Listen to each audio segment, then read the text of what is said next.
must admit I felt quite sheepish when Cameron came out and started his pish about English votes for English laws.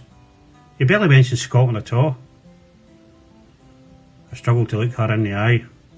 She picked up her work gear and croaked goodbye. Panicked I hailed, "Won't long before we date again." Broken and tear stained, she turned and said, "When?" Later that night I watched the riots. Felt my gut wrench after being so quiet. By the time I dragged myself off to bed, a voice was rising in my head, but I couldn't tell you what it said. Life goes on. I know it's normal. Wife and I were barely cordial. I tried to sweep it under the rug. Tried to climb out of the hole that I'd dug. I couldn't find a way to confide that maybe I got it wrong. Pride brings out the worst in you. You swallow it down to the point of agony. Sidelined and ignored for conservative debauchery. Can it be called anything else but cross-party treachery? By the time I realised where we'd been led, a voice was screaming in my head. But still, I couldn't hear what it said.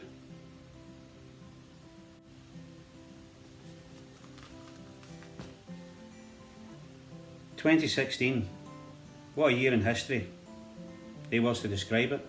No Google, no dictionary. The whole thing had been like staring down the barrel of a gun. We lost our heroes, one by one. That in itself was hard to take. Who was to know our whole world would quake? Till it was nothing but rubble, unrecognisable to the eye. I couldn't for the life of me understand why. We had voted for ignorance and hate. Why did this anger feel impotent and late? She took my hand and said gently, "Not we.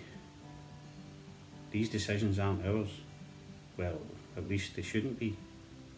Wouldn't be if we were free to make our own choices. If we were allowed to truly raise our voices."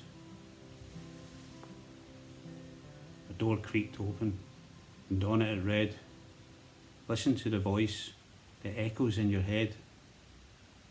Pay close attention and you'll feel what it said."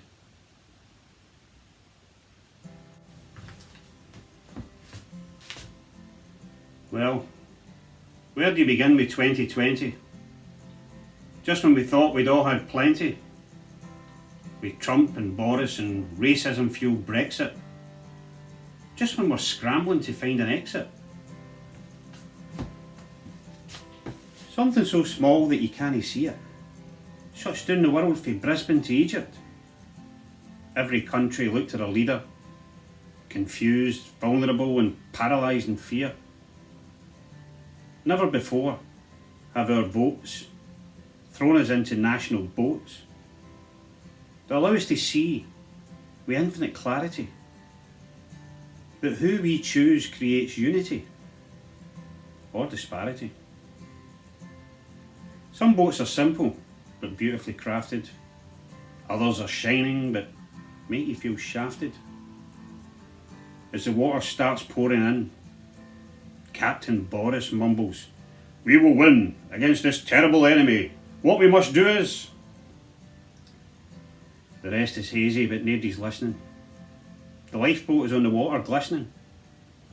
I can see all the others jumping ship. The rusty bar is on my hip. As I look over at my friends, not foes, who are beckoning for me to go, I follow the path that they tread. The voice now clear inside my head. Out loud, I proudly said, "Our generation will not be cowed. Our time is here. Our time is now. No more vows or placation. We stand together, an independent nation."